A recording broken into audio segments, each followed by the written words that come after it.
What's up guys, it's your girl Deja and I'm back again in a video. Today guys, we are watching celebrities who unexpectedly turn their lives around. And I know a lot. Oh my god, I got scared because I just saw somebody like walk past.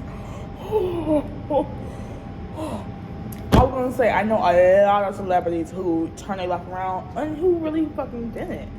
But they did at the same time. You know the dude from Raven? I mean, that's a Raven. Who played Eddie? I forgot his act. Oh, Leonard Brown. That's the motherfucker. Yeah, he was all famous. Then he turned his life around, and then now he's like he turned it around like back to good, but he's still like little corkscrews are still broken. Yeah, let's get into the video. Every celebrity we'll cover in this video, there are a few who have fixed their life like Robert Downey Jr. Between 1996 and 2001, he was a Captain Man? I mean, ain't that his name, Captain Man? Captain Man?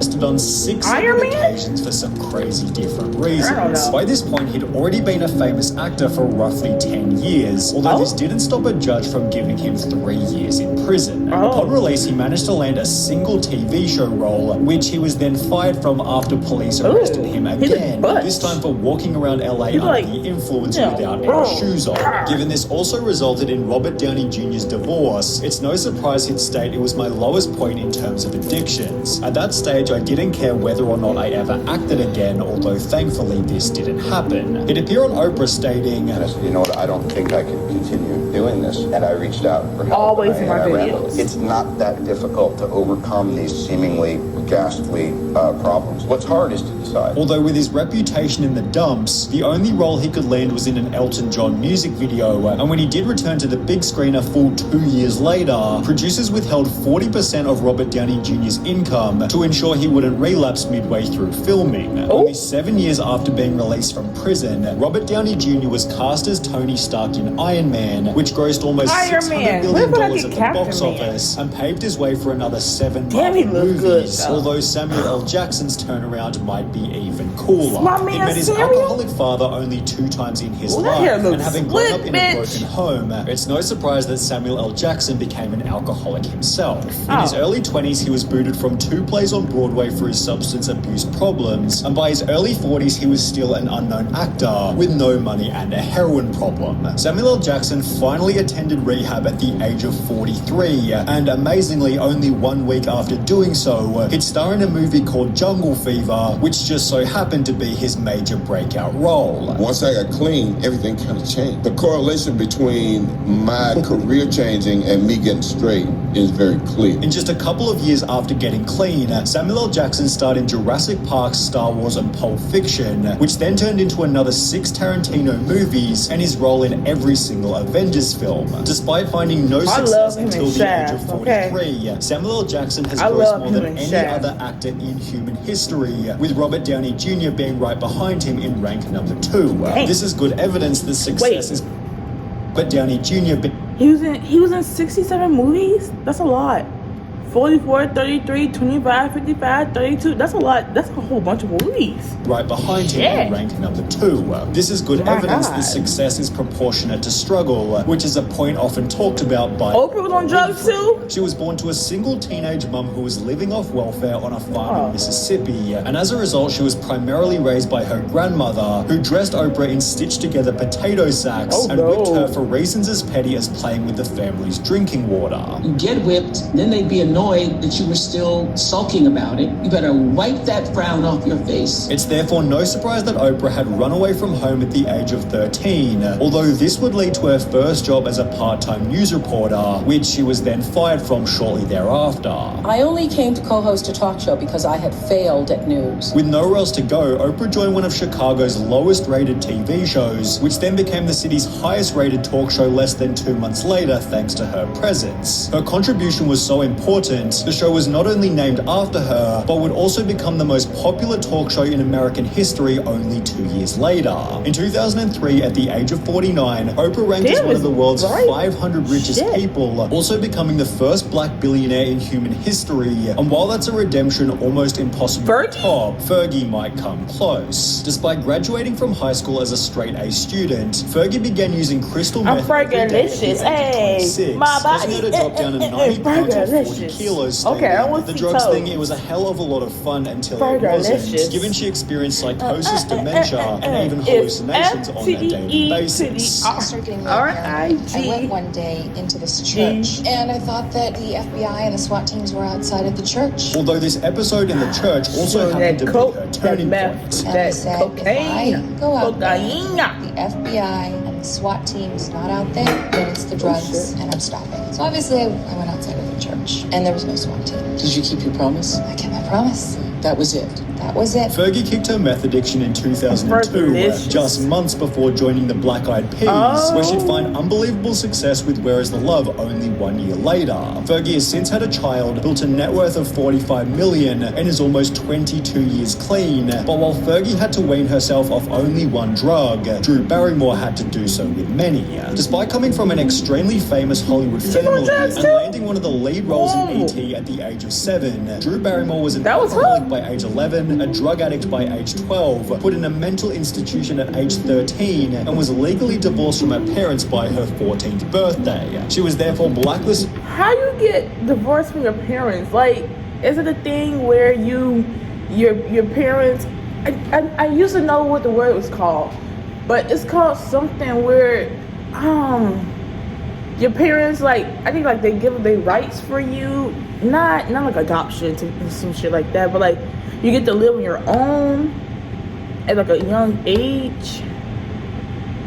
But it was called, it's ligation, separation. It's called something, I forgot the actual word, but I think that's what they mean, divorced by her parents. Yeah. Alcohol by 11, drug addict by 12, mental institution by 13. Girl, you just had a rough life, my was legally divorced from her parents by her 14th birthday. She was therefore blacklisted from Hollywood at age 15, was cleaning toilets to make ends meet at 16, and by her 27th birthday she'd been married and divorced twice. Addiction had always been a major family problem. Almost all of her ancestors were alcoholics. And would even lead to her doing a nude Playboy shoot in 1995, which would actually become a significant turning point. Steven Spielberg just so happened to be her godfather, and would send Drew Barrymore a blanket for her 20th birthday, attaching a letter with the message "Cover yourself up," also including the original Playboy images, which were altered to make her look fully clothed. From here, she made the choice to return to Hollywood, appearing in minor roles until her casting in The Wedding Singer roughly 3 years later. This then turned into 50 First Dates and Charlie's Angels, making her one of the world's most well-known actresses, just like Lindsay Lohan. Miss Lindsay. I know about her.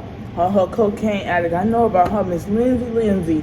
She was on Parent Trap. She was on a whole bunch of shit. I know about Miss Lindsay.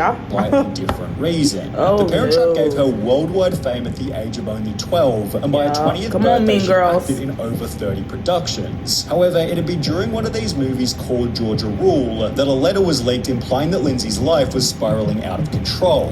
It read, "Dear Lindsay, you have frequently failed to arrive on time to the set. Today you did not show for work all day. I'm now told you don't plan to come to work tomorrow because you are not feeling well. We are well aware that your ongoing all-night heavy partying is the real reason for your so-called exhaustion. We refuse to accept bogus excuses for your behavior. Today, your actions on Georgia Rule have been discourteous, irresponsible, and unprofessional. You have acted like a spoiled child, and in doing so have alienated many of your co-workers and endangered the quality of this picture. Moreover, your actions have resulted in hundreds of thousands of dollars in damage. We will not tolerate these actions any further." The producer who sent this letter later stated she came to work every day after that. However, Lindsay's personal problems were only getting started. Just months after the letter went public, Lindsay checked herself into rehab for the first time, although this didn't seem to make much difference, as she was then arrested for driving under the influence. Over the following damn, I can't talk.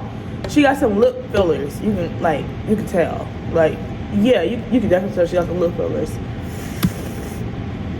Oh my a God. total of 6 different times while she'd state, "It is clear to me that my life has become completely unmanageable because I'm addicted to alcohol and drugs." As a result, she'd lose contact with her family and attend court-ordered rehab a total of 6 times, while almost every movie she was cast in during this period was a complete and utter flop. But as the negativity began to stack up, so did Lindsay's desire to get sober. Was it over a period of time or all of a sudden that maybe I do have a problem? Over a period of time. And in 2014, she chose to document the process in an 8-part Didn't go series well. with Oprah. My main objective is, to maintain my sobriety. And have you been sober since Yes, we I last have. met? Yeah. The show was given awful reviews. However, Lindsay Lohan was finally back on the straight and narrow. Yeah. She'd moved to Dubai that very same year because there's a certain calmness that I find in Dubai. There's no paparazzi, no cameras, that's a big deal for me. Not to mention the strict culture has helped her to stay sober. You don't see people going to liquor stores and drinking and that kind of thing. You can go out and have fun, but it's a different kind of fun that you have. Lindsay has since fixed the relationship with her parents, gotten married, had a child, and even returned to the big screen. Yeah, but while Lindsay's dark so period good. could have likely been avoided, Liam Neeson's was tragically thrown upon him. Who's that? Having found success with every type of movie you can think of,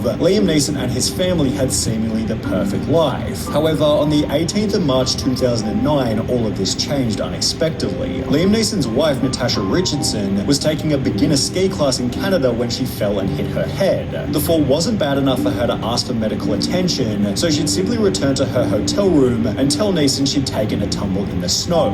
Well, it turns out her brain had been bleeding the entire time, and after experiencing a splitting headache, she was rushed to the hospital and pronounced dead shortly thereafter. Neeson's final words to his wife were, "Sweetie, you're not coming back from this. You've banged your head. I don't know if you can hear me, but this is what's gone down." While one of their sons stated, "It was so sudden. When it's unexpected and it's just a complete freak accident, it really sort of messes with your mind whether you believe in fate or not." She was a terrific, terrific mother. Neeson never remarried after the incident. However, he and his son played the 2 main roles in a movie called Made in Italy, the synopsis of which being almost identical to what they'd gone through in real life. Liam Neeson notably states in the movie, "Disappointment is an absolute certainty. Everyone lets everyone down at some point. How you come back from that, that's romance." with this redemption only being Uh-oh. by Uh-oh. Home Alone. Uh-oh. Cracker. After starring in Home Alone at the age of only 10, Uh-oh. Macaulay Culkin became Uh-oh. the world's most famous child star. He Uh-oh. continued to appear in movies for another 4 years before choosing to retire at the age of 14 so he could live a normal life. Culkin was described by co-star Joe Pesci as being a really sweet kid and even at his age very professional. He brings an incredibly mature perspective to everything he does, in spite of being very young. However, as Culkin became an adult, he'd go through Cracker. many periods of turbulence. For starters, Macaulay Culkin's success ruined the relationship he had with his father. Everything that he tried to do in his life, I excelled at, before I was 10 years old. While his earnings of $23.5 million before his 15th birthday also caused his parents' divorce in that very same year. But as the money pours in, the Culkin family falls apart. In the process, Macaulay began to experiment. I wanted to drink 40s and get laid and smoke pot. That's what I wanted to do. And that's what I did. And in 2004, he was arrested and briefly jailed for possession of weed. The Home Alone star, 24, was given 1 year deferred sentences on each of the charges and ordered to pay $540 in fees, after which the tabloid press took this photo and accused Macaulay of taking even harder drugs. Yeah, He'd respond look by at that stating, neck, "No, I was bitch. not Look at that paying 6 neck. grand of heroin every month or That's- whatever." Although at the same time, he would talk about drugs by stating, "I do I'm sorry, what? heroin every month." A Christmas Lisa, no, I was not pounding 6 grand of heroin every month or whatever. How much was you doing? That's not good. Although at My the same shoe coming time, off. he would talk about drugs by stating, "I do love them. They're like old friends. But sometimes you outgrow your friends." Yeah. And it's therefore no surprise that Culkin has since gotten sober. "I wouldn't be the person I am today if I hadn't had drugs in my life at some point or another. I had some illuminating experiences, but it's also effing stupid. Fergalicious. So besides the occasional muscle My relaxer, body's so no, I good. don't do drugs Fergalicious. recreationally." You're remarkably normal. Oh, thanks. I know, people are always struck at how normal I am. I'm wow, really? I think my You made it reputation. through the maze I guess of being so. a famous child. Yeah. Macaulay Culkin recently had a baby and is these days usually only in the Oh press my for God, positive. yes, I saw that he recently had a baby. He got 2 kids, 2 sons.